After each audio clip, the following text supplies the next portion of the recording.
dismiss history at our peril. Liberty Nation Radio with Mark Angelides. Welcome back to Liberty Nation Radio. I remain your host, Mark Angelides. We continue our conversations with Liberty Nation's enterprise reporter, Mr. Joe Schaeffer. Happy New Year to you, Joe. Happy New Year.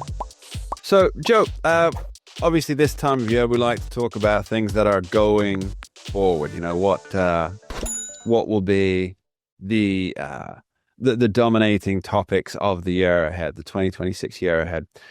So, Joe, I guess the question is, in 2026, can the center hold? Yeah, I think that is really my number one frame of mind. It's been for several years, but it is really starting to unravel on these people. And like you were talking about how Europe can be kind of like a harbinger for things that happen in America. So you look at what NATO Director Mark Rutte recently said. You know, Mark Rutte is the embodiment of the European establishment, the European Union establishment. He is like the Emmanuel Macron of the Netherlands. He was established in that government for years, eventually lost his power, immediately got his reward for services to the establishment with his NATO post. And look what he said the other day. Europe must be ready for another war on the level that our parents and grandparents fought, meaning World War I, the slaughterhouses of World War I and World War II. That is what these people will do to distract themselves from their vast unpopularity. It's in poll after poll. I've written about it numerous times.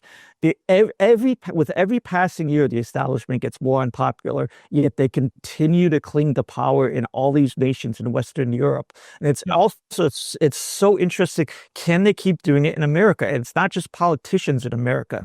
What I call the entire credentialed class in America is losing influence. It's not by the year, it's not by the month, it's by the day. With every passing day, they're losing more influence. Academia, healthcare, science, entertainment, whatever. These people who once had so much sway, the American people just don't believe them anymore. They've lost so much credibility with the American people. How do they get it back?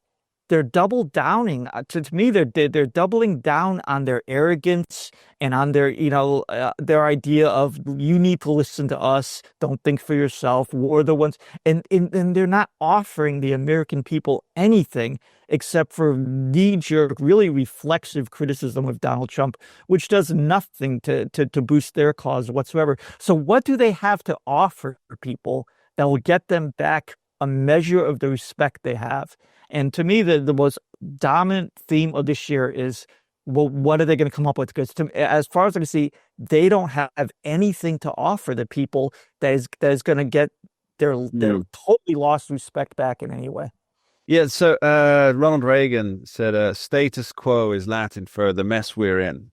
I've always enjoyed that one from him. But you're right about the unpopularity of these, what they call themselves the centrist leaders, when really they're very much left of center, if not far left in some cases, and especially across Europe. I follow European politics quite a lot, and you have, for example, we have discussed this in last week's show briefly. You have the Reform Party led by Nigel Farage, which is very much a conservative populist party.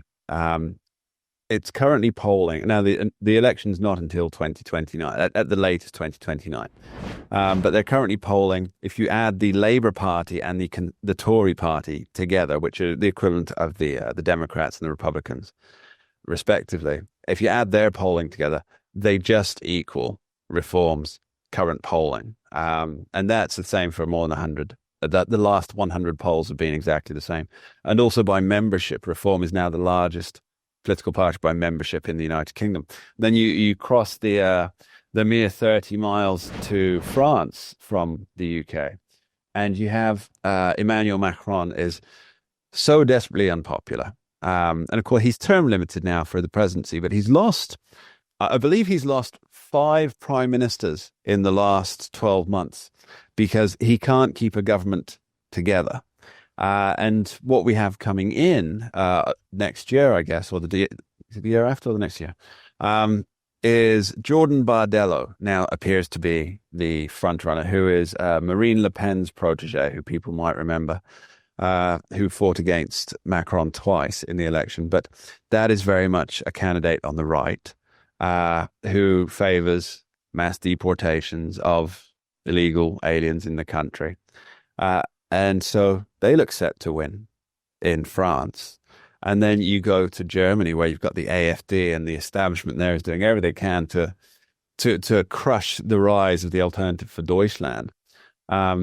It's constant media slurs, it's arrest, it's trying to bar them from actually legally holding office, or removing them from positions in their work because they are members of a political party, which is, by popularity, it might well be the most popular party in the country. But what I hear you saying here is that they're so unpopular that they need to do something to regain some kind of respect. And I fear that what that will be is not in the best interest of the people, but more in the best interest of what can we do to make the people say, we need the stability back. We need that stability that you've promised, that you represent.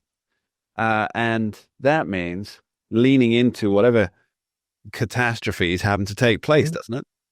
That's an important point. It's a very important point, because they have nothing positive to offer. The only thing they can offer is negativity. Like, hey, it's World War III with Russia. We got to do it. We're going to draft you. Because they have no positive agenda for the people. They have no reason for the people to support them. So it's going to be like, this is an existential crisis. We're all going to die if you don't. And that was a quote by Macron. I wrote an article about that, I believe, in 2024. Support me or there will be civil war, and you can only get away with this for so long. Eventually it's going to reach a tipping point. And this is, to me, is how do they do it in America? How do they prevent real change, real choice? You talk about in Germany, they just ban you. They label you far right extremist and you're not allowed to run in the election. How do they limit the options in America? The primary process. It doesn't exist in most of these elections. The advantage for incumbents is so overwhelming here. And even if an incumbent retires, the party, or the incumbent's office is so powerful. It's really not about the politician. It's about the office itself. They handpick the selector. The primary is usually a joke, and you get another establishment candidate with an R or a D even in their name. They use the primary process weapon. So if you want real change in America, the kind of change they want in Europe, and Europe is really buckling down on, if you want that change in America, get involved in the primary process. Even if you're a Democrat or Republican, challenge these incumbents, challenge these established people in the primary. Once they're nominated, it's too late. Joe Schaeffer's wish for 2026. Thanks for being here, Joe. Thank you. We dismiss history at our peril. Liberty Nation Radio with Mark Angelides.